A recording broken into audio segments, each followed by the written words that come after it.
This is Soundcheck. I'm John Schaefer. Coming up later on the program, we'll be talking to John Eriksson from the Swedish rock band Peter, Bjorn and John about their album Writer's Block and why it's generated so much buzz here in the States. But first, in her 20 years performing confessional piano ballads like Silent All These Years, which you're hearing now, singer-songwriter Tori Amos has explored hot-button topics like sexuality, religion, and politics. But the singular mind of Tori Amos consists actually of many parts, and on her 9th studio album, called American Doll Posse, she gives voice to some of them, complete with costumes, wigs, and individual blogs. Tori Amos joins us in our Soundcheck studios. Welcome. Hello, John. So what can you say as 5 distinct characters on this new record that you couldn't just say as Tori Amos? Well, I mean, that's a good question. I think that it was first the music that showed me that there wasn't one theme running through it, one musical thread. Normally, when I'm composing for a work, I can detect a theme. And I was hearing such varied styles that either I was making many records or I was making one record with many voices. And that was the beginning. That was the clue.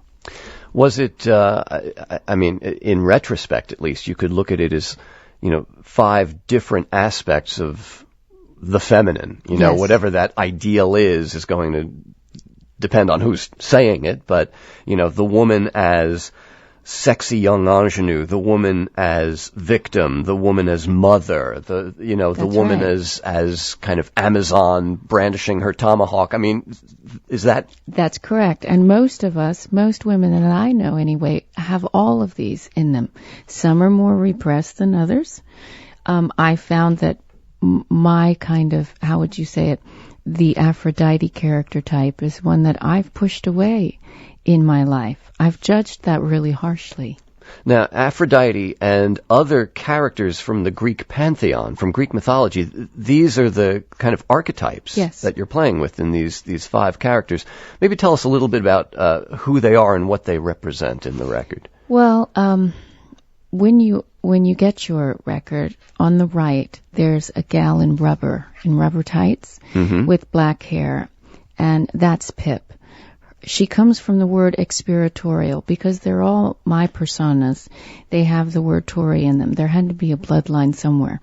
So Pip holds the Athena character type. And the story that Pip is following, which you can read in her online journals, is her father has been in a tragic accident. So she's dealing with his death. He happens to have been a senior analyst for the CIA at one point. So as Pip is kind of investigating how this could have happened, she's stumbling over things that even she's going to be surprised to find. Did you do this for each of the characters, where you had to write a kind of backstory and a kind of rationale for why they act the way they do, why they tell the stories they tell in these songs? For the last 2 years, John. That's all I've been doing. So, yeah, I've been living with them, and they've been living with me.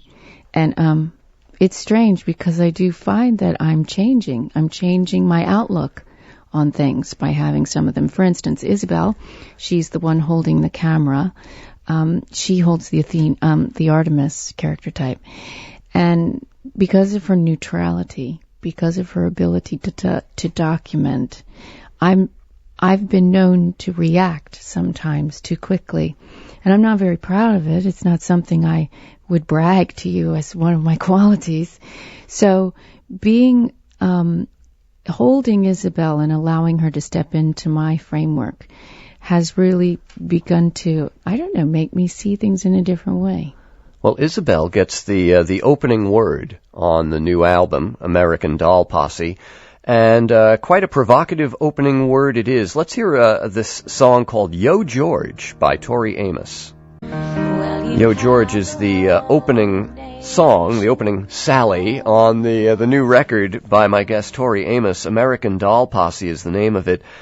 Each of the 5 characters, I should say, Tori, you are one of the 5, and then there are these 4 other alter egos. So Isabel is the character who sings this particular song. it's a provocative enough song. I mean, there are lots of songs out there that are pro or con, mostly con, the war and this administration and stuff. But what was the specific reason for Yo George? Well, I was in Britain at the time, and I don't know if everybody remembers this incident, but it was a real brouhaha over there when our president said, "Yo, Tony." And to Prime Minister Tony Blair. Yes, of course. And it became as talked about as the groping of the German Chancellor. Just because I had been watching the BBC, and I walked into the piano thinking, oh no, not again. And the piano tripped me and basically said, "Yo, Tori, get over here, we're writing this." Now, some of the album artwork has been equally provocative. There's one picture of you holding a Bible in one hand. Your right hand, in your other hand is written the word shame. You're in front of what looks like a deserted farmhouse or something, and there's blood trickling down the inside of one leg. It's on the inside of the CD booklet, but I think this was also used as one of the publicity stills. It was the first image that we put out, yes. And were you concerned about what kind of reaction that kind of, this kind of text, these kind of songs, this kind of visual imagery would provoke? Well, I'm a minister's daughter. I think that says it all. Because I was brought up around the Baltimore, Washington, my father was a minister in the Baltimore, Washington Conference for years and years and years. He's retired now. I guess I was brought up around this religious and political marriage. There are some sides of it that, as a woman now, I'm having to really question. I think that there was something in me that felt that if you're going to combat ideology, how do you do that? And sometimes it's with symbology. Well, and it's sometimes it's in ways that are kind of oblique. For example, many times on the new record, on American Doll Posse, you're taking kind of a look askance at politics and religion through the lens of woman's sexuality. And it seems like, again, I'm not sure which character is associated entirely with each of the different songs, but the single, Big Wheel, it's a rollicking good time, but it seems like there's something else going on here. Is this you, Tori? Is this your character? This is Tori singing, yes. I thought that having Tori included in this band of women was essential because that's who we've known for the last 15 years, although I'm beginning to wonder if it was the only one that I could have projected as an image. It was a choice. The redhead at the piano was a choice. Any woman listening to me knows that there are other women inside her, and who she goes to work as is not necessarily who she goes out and has an affair with. And we know that. We don't need to say any more. Women are laughing from here to the end of time knowing those secrets. But I felt that having Tori here, it was challenging because, number one, as a mother, how do you approach being a nurturing force and yet having this sacred sexuality? And that's why I felt that Big Wheel really had to tackle that. Let's hear a little bit. Big Wheel is from Tori Amos and her new album called American Doll Posse. Big Wheel is from Tori Amos and the new record American Doll Posse. Tori is my guest. I think it's just Tori, although, there's all these other characters in there somewhere. If you're not following along with, for example, on iTunes it tells you which character sings which song. If you're not following that closely, can you just, experience this as a Tori Amos record? And, frankly, that's how I did when I first heard the record. Well, husband, the way he looks at it is he listens to the music and he says to me, wife, I just want to date with all of them, but I can't handle any more than that, really. Does husband know who he's getting into bed with at night, or he looks over and goes, "Oh no, not this one again"? No, I mean he should know each time. If I'm doing my part, well, he should know. But he hasn't had a date with all of them yet. The Red has not allowed that to happen. But she's thinking about it, because I think maybe he deserves that before it's all over after 120 shows on the road with me. So all of these characters have their own blogs, so you get to get inside of their minds, so to speak, online and in these songs. The song you're going to play for us live here, Father's Son, which character is this? This is a Tori song. This is a Tori song. Right now I'm doing, because I'm not in performance, I'm not doing the stage show quite yet. It starts May 28th. It was really important that when I hold the characters, it does take a lot of discipline. It's one of those things, John, where I can't just snap my fingers. I have to really go into it. And in order to perform them on the record, I really had to focus myself and push myself into that place. I mean, I didn't hang out with the guys when I was in that space. I had to use precision and force myself into it. All right, well, let's hear one of the results. Father's... This is just Tori. Okay, Father's Son is the name of it, and it's just Tori Amos, making her way to our piano, a live performance in our Soundcheck studio.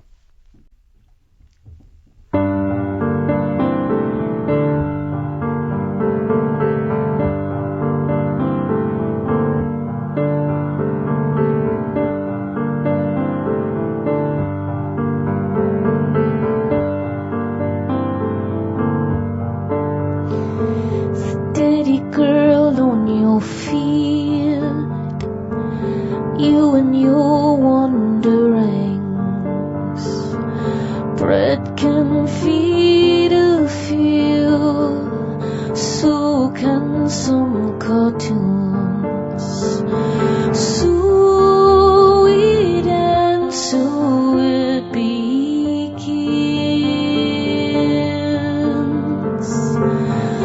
I'm my father whose son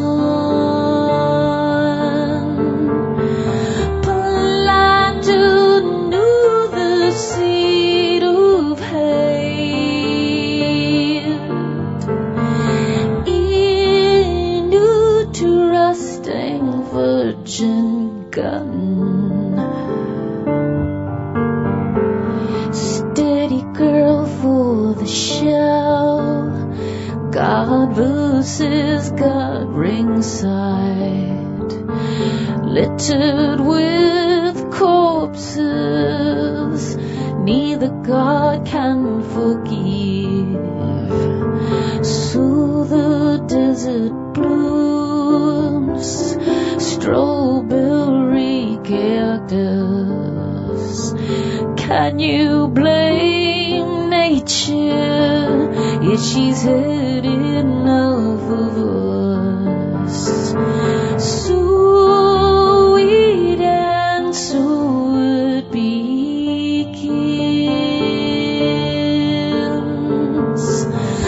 I'm my father whose son planted anew the seed of hate in a trusting virgin garden. Steady boy, watch them pray. To you I suspect, if you keep my flesh firm, I'll ready those sacraments. Sweet and so it begins.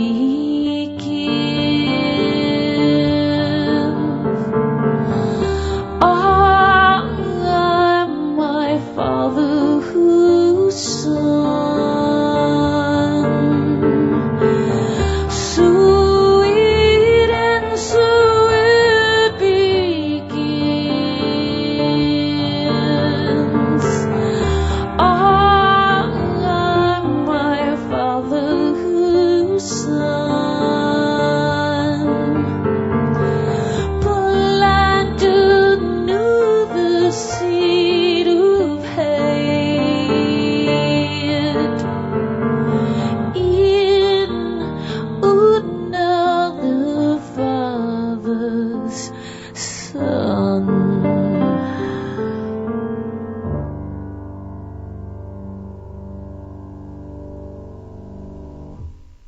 This is Soundcheck. I'm John Schaefer. We're talking with singer-songwriter Tori Amos. On her latest album, American Doll Posse, she's come up with a posse, not of stylists and producers, but a set of characters. There's Isabel, Clyde, Pip, Santa, and Tori, each of them associated with a different character from Greek mythology, and each played by Tori Amos.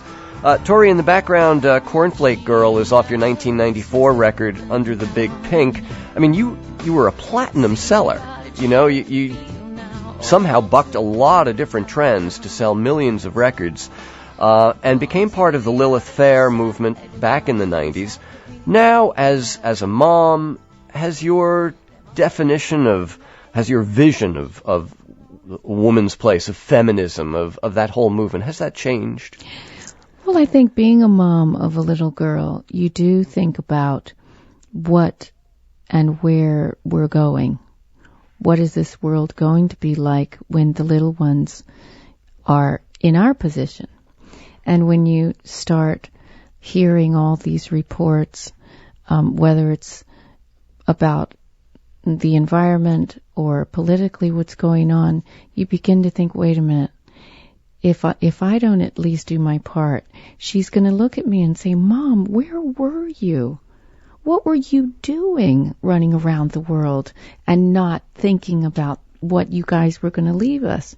And I know she's going to do that. And she should do that. They all should do that. So you feel a responsibility above and beyond the music when you're in a kind of a public environment like, a concert tour? You know, it's funny, John, that word, I do respect that word, but it's a passion. It's a passion to do no different than Gloria Steinem did before my generation for us women. We were benefited from so many people that came before us. When we're talking about women's rights, you talk about the women that sacrificed, the women that sometimes took some heat. I would have never, if you would have told me in the early 90s when Cornflake Girl was coming out, that the landscape would be looking like it was, that women would be where they are now, asking certain questions. It seemed as if we were making so many strides at a certain point, being an equal place.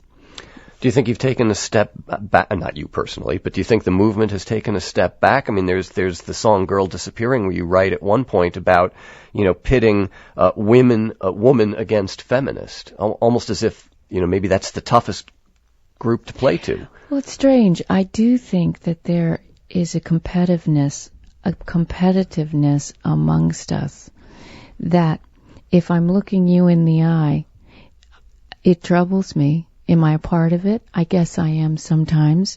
Of course there's healthy competition. We all know what that's like. But sometimes we, as the women, see our way of thinking is that there's not enough to go around. It's sort of harem mentality, that there's just not enough. There aren't enough positions as leader, as woman head of the corporation, as the gal at the radio station that has that show, as this one or that one. And so sometimes we seem to pit ourselves against each other. On a playlist, they're only playing so many women. So sometimes, you think, well, you don't want to think that in order to succeed, then another woman has to lose. But sometimes that is the subtext of what goes on. Or at least that's the perception, which, can often turn into become a self-fulfilling prophecy in a way. We're speaking with Tori Amos. The song is Girl Disappearing. This is from her new record called American Doll Posse. The song is Girl Disappearing. The album is called American Doll Posse by my guest, singer, songwriter, and pianist Tori Amos. We're talking about, you were mentioning before how there are so few positions of power for women still. You really made your own way in the record industry, not just in the record industry, but working in, the deepest end of the pool with, the fastest, most voracious sharks in the water, because you were with, and still are, with a major label. How have you been able to kind of thread your way through that over a period of 15, 20 years and still keep your sanity? Well, there have been harder times than others. I think if you have your integrity and you know why you're making records, then that's number one. That's central. Their fear is greater than their faith. So if you know that going in, they will try and get you to doubt everything you're doing because they don't know. They don't know what's going to work or what isn't. So you have to know. And if you get it right, then they stay off your back. If you get it wrong, then they're on your back. Well, now, it's funny because you own your studio, you and your husband, who is also your engineer, so you're controlling kind of that side of things, too. He's one of them, yeah. There's a team of engineers. Mark Hawley is his name. I mean, you referred to him as husband before, but he does have a name. Yes. You keep control over your music. You are involved in the production, in the sound. Why stay with a major record label if they don't have that kind of faith that you have in the music? Well, there's a chess game to be played. And I think you have to weigh up, are we benefiting from what they have to offer? And right now, there's a new team over at Epic that I'm working really well with because they have a creative gift to give, opposed to a contagion of fear. And so I am enjoying this team that I'm working with. And it's hard to know where it's going in the next few years. I think that you have to look at it year by year. Things change so fast, John. They really are changing very quickly. Well, and the whole DIY trend has just mushroomed to the point where we now have, million-selling records coming from independent labels and the proliferation of digital media and stuff. Do you look at that and you say, this is really what we've been fighting for 15, 20 years? Or do you look at that and say, now, how do I stand out from this crowd? No, I think it's superlative. It's wondrous. It's great. It needs to happen. It must happen. Well, now, the first song that you played for us in the studio here today, Father's Son, that was one side of this new record. There is another side. I mean, we get a little bit of it in the single Big Wheel, but, there's a sense of you actually at play, having fun in your 300-year-old farmhouse there in Cornwall on this record. Is this next thing you're going to play for us kind of that end of the spectrum? Well, I think so. I mean, there is that cheeky side. I'll be touring with the band on the road, and because the record it's rocking, I needed to be able to deliver that live. But there's a side to me that's always wanted to write a musical, I think, deep down inside. I know, John, don't hate me. But yeah, so there are these moments. I'm having trouble imagining The Fantastics as written by Tori Amos. No, but I don't know, but Cabaret, there's a Bob Fosse moment. I'm just, wanting that in my life. All right. Well, why don't you give us a little bit of it at the piano with your Velvet Revolution and Programmable Soda. These are two short pieces from the album American Doll Posse, played live together at our piano by my guest, Tori Amos.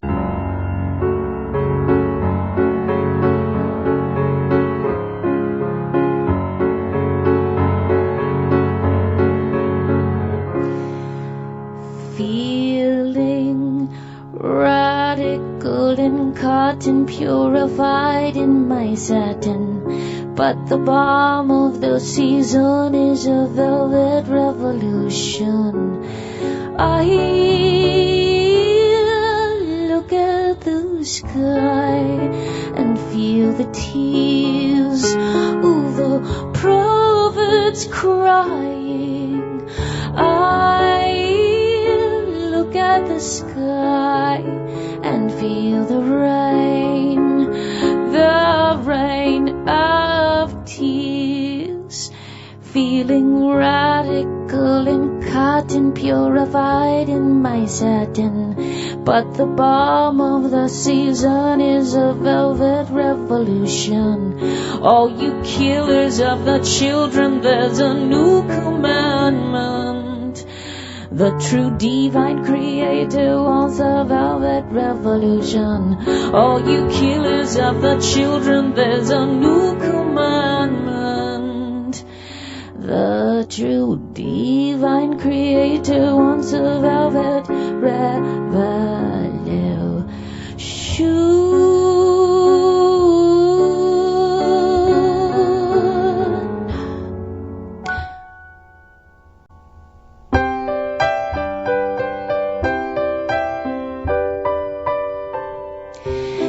Think of me as programmable soda. Too much cherry, baby, then you can just take cooler. Think of me as programmable soda, 'cause you can be a cruel fella. So okay, then I just back off the vanilla. Think of me as programmable soda, 'cause I've come to accept that for lovelies you are a fanatic. But I can't let that throw me into a genital poo-poo panic. Think of me as programmable soda. Too much cherry, baby, then you can just take cooler. Think of me as programmable soda. When you think, and boy, when you drink, when you think of me.